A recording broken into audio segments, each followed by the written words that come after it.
guys! Good morning for today's video.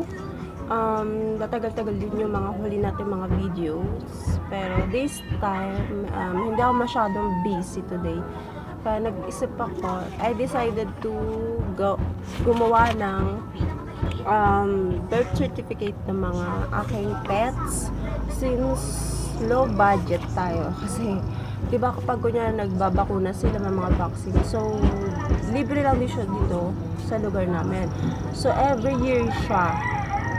Tapos may hingin yung mga details mo, details ng pet mo. Syempre dapat alam mo. Tapos kung ilang taon na siya, kailan yung birthday niya, pangalan niya, tapos kung ilang beses na siya binaksin, diba?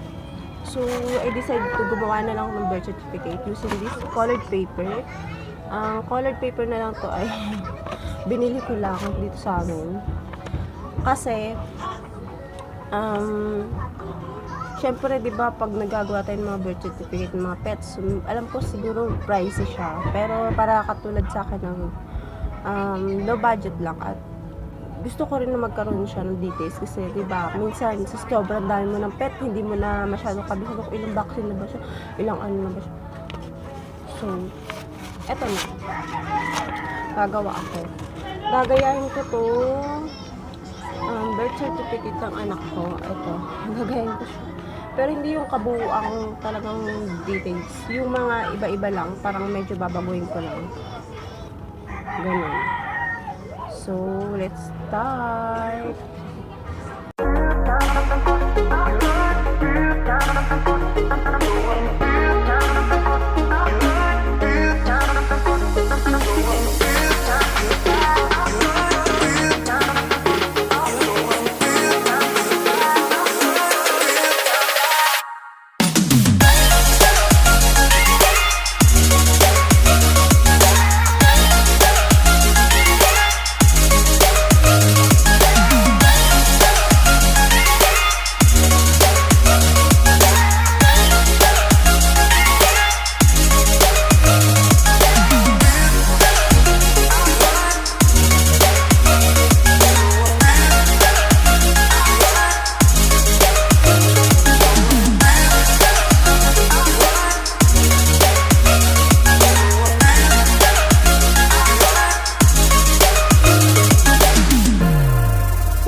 Tatlo ang ginawa ko kasi tatlo ang baby pet ko.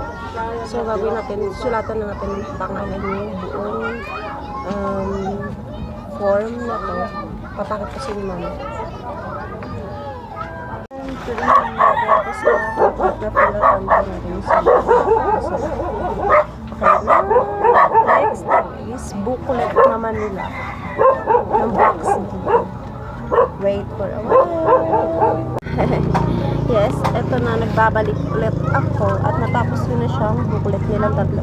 Hindi pa siya fully tapos pero syempre ginawa ko muna. Pero yung mga other ballot na ito at design pa na ito, baka bukas. Nakapagod kasi tatlo.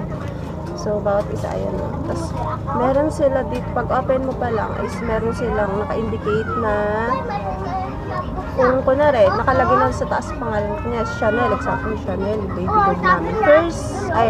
Second dog namin, second baby dog, kasi yung una is pusa, si Blight.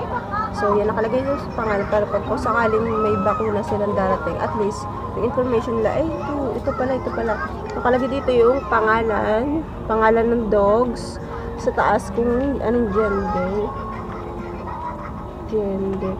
kung babae ba o lalaki. Ayan. Tapos dito sa baba is pangalan nila, pangalan ko, pangalan ng mommy and daddy, tsaka yung breed niya, tapos yung color niya, kung anong kulay niya, yung birthday, tapos kung pang ilang anak mo siya na alaga, pang ilang pet.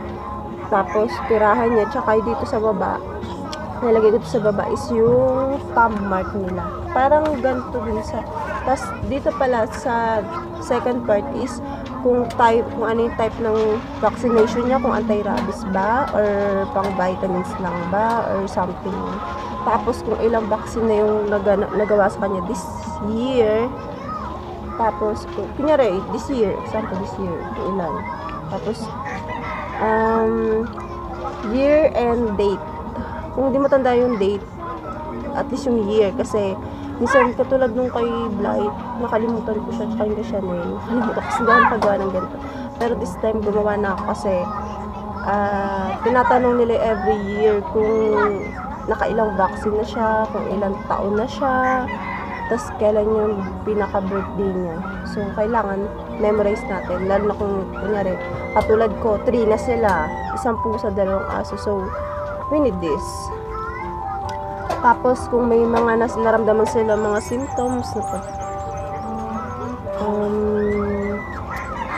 pagsusuka, pagtatai, or iba yung pakaramdam nila na nakamlay, wala naman. So far, goods naman silang lahat. So, wala namang ibang sa kanila.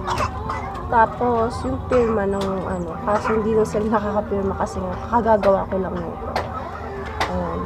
Improvise lang naman to at itong mga to is pang ko lang naman siya. Kung sakaling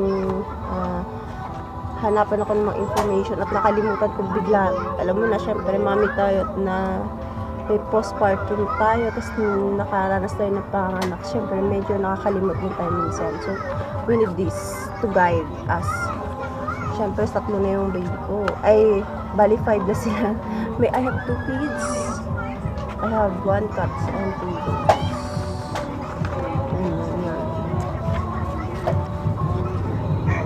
Para sa pinaka-registry number is, ang kailalagay ko ito is yung phone nila, yung thumb smart nila, gano'n. Para at least alam nila kung para valid, diba? Valid. Kasi nga may thumb smart nila.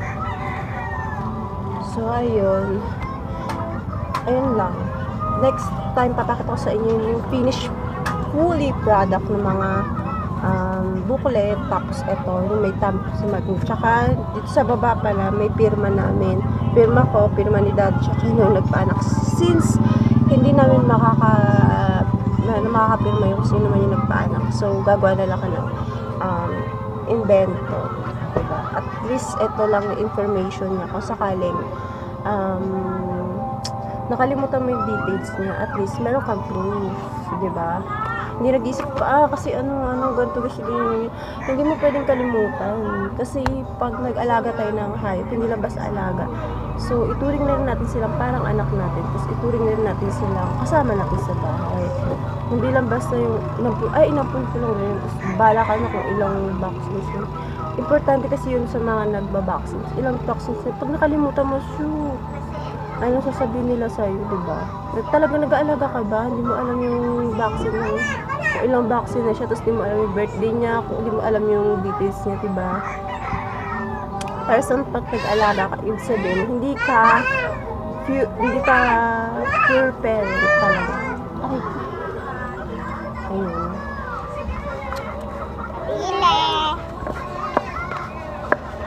At ayun na, magbabay na ako sa inyo kasi natapos na at may bibili pa at meron pang gagawin. Thanks, bye! Please like, share, and subscribe for more videos to come.